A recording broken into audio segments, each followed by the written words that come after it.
Hello friends, ടെക്ലൂസിയുടെ പുതിയൊരു വീഡിയോയിലേക്ക് എല്ലാവർക്കും സ്വാഗതം. ഇന്നത്തെ വീഡിയോ ഒരു ക്ലീനിങ് വീഡിയോ ആണ്.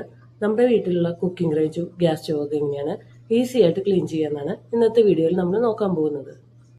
ഈ ഒരു കുക്കിംഗ് റേഞ്ചിൽ ഒരുപാട് ഹാർഡ് ഡെപ്പോസിറ്റ്സ് നിങ്ങൾക്ക് കാണാം. ഇത് ക്ലീൻ ചെയ്യാനായിട്ട് ആദ്യമായിട്ട് നമുക്ക് ഇതിൻ്റെ മുകളിലുള്ള അയൺ ട്രാക്ക് മാറ്റി വയ്ക്കാം. അതിനുശേഷം ഇതിൽ ഡ്രൈ ആയി കിടക്കുന്ന ഫുഡ് വേസ്റ്റൊക്കെ ഒരു തുണി കൊണ്ട് പതുക്കെ തുടച്ചെടുക്കുക.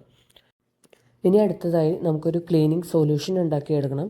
ഈ ക്ലീനിങ് സൊല്യൂഷൻ ഉണ്ടാക്കുന്നതിനായിട്ട് ഒരു പാത്രത്തിൽ 1 കപ്പ് വെള്ളം, 1/2 cup vinegar, 1/4 cup dish wash ലിക്വിഡും കൂടെ മിക്സ് ചെയ്യുക.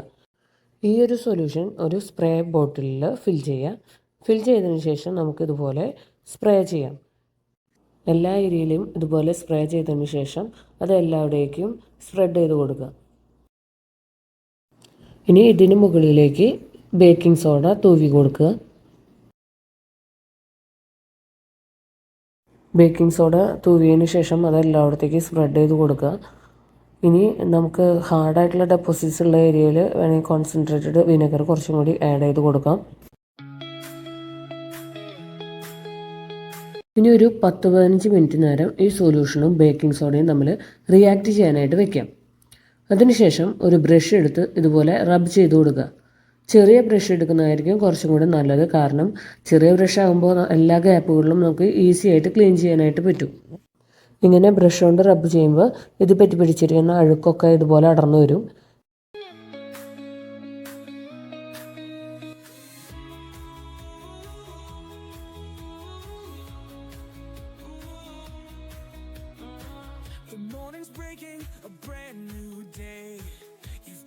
Dreams that won't fade away. The road is long and the world's so wide, but you've got the fire, you've got the drive. They'll tell you no, they'll try to break you, but you've got a spirit they can't undo. ഇനി ഒരു tissue paper എടുത്തിട്ട് ഇത് നമുക്ക് പതുക്കെ തുടച്ചെടുക്കാം. അതിനുശേഷം ഒരു തുണി ഉപയോഗിച്ചിട്ട് നന്നായി തുടച്ചെടുക്കുക. ഇപ്പോൾ നമ്മുടെ കുക്കിംഗ് റേഞ്ചൊക്കെ വെട്ടി തിളങ്ങുന്നത് കാണാം. എത്ര ഹാർഡായ ഡെപ്പോസിറ്റ്സ് ആണ് വളരെ ഈസി ആയിട്ട് ക്ലീൻ ആയത്. ഇനി നമ്മുടെ അയൺ ട്രാക്കും ഒരു നനഞ്ഞ തുണി ഉപയോഗിച്ചിട്ട് നന്നായി തുടച്ച് വൃത്തിയാക്കിയിട്ട് വെക്കാം. അപ്പോൾ നിങ്ങളുടെ വീട്ടിലുള്ള കുക്കിംഗ് റേഞ്ചോ ഗ്യാസ് സ്റ്റോവോ ഒക്കെ ഇതുപോലെ മോശമായിട്ട് കിടക്കുന്നുണ്ടെങ്കിൽ നിങ്ങൾ എന്തായാലും ഇത് ട്രൈ ചെയ്ത് നോക്കുക. അപ്പോൾ ഈ വീഡിയോ ഇഷ്ടമായെങ്കിൽ ലൈക്ക് ചെയ്യുക, നിങ്ങളുടെ ഫ്രണ്ട്സിന് ഷെയർ ചെയ്യുക. അടുത്ത വീഡിയോയിൽ വരുന്നതുവരെ ബൈ, സ്റ്റേ ട്യൂൺഡ്.